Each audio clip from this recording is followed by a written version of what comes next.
Alright, so this time I will talk about the problem longest prefix. So in this problem, after we received all the prefixes, we can sort of use an in-between method, like a cross of dynamic programming and brute force, and test out all the possible cases. So here's my code.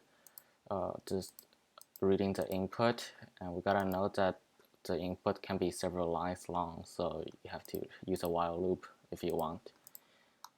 And then afterwards, I created this Boolean array called visited with a maximum length of our longest string length, which is 200,000. So I set all of it to false first, and we're going to use this to keep track of how long we can the longest we can use this to find the longest prefix, and this will be our answer, which we'll finally print out at the end. First of all, we set this visited array 0 to 1 because we know that, of course, it's definitely possible to have a prefix with length 0, meaning that there is no possible way. So I created this loop to go from 0 all the way to the length of our string.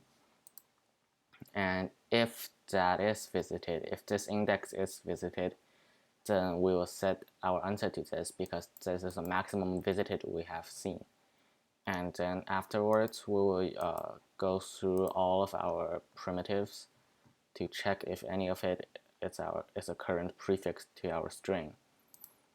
So I created a while loop inside this j goes from 0 to n, which is the length of our primitives.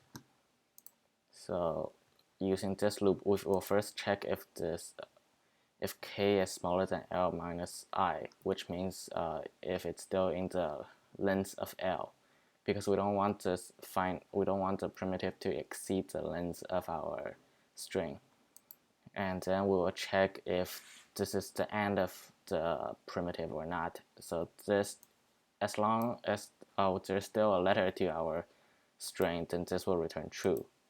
And finally, we'll check if this is equal to our current character at our big string. If it is, then we will increase k by 1, and we will keep on going until one of these condition is false, and we'll stop this while loop. And then it checks if we've reached the end of this primitive. So if it's not primitive jk, which means if the string is empty, the character afterwards is empty, then we will know that this whole primitive can fit inside the rest of our string. So we will set this to visited as well, because this is the length of our primitive, and this is where we're currently at in our string.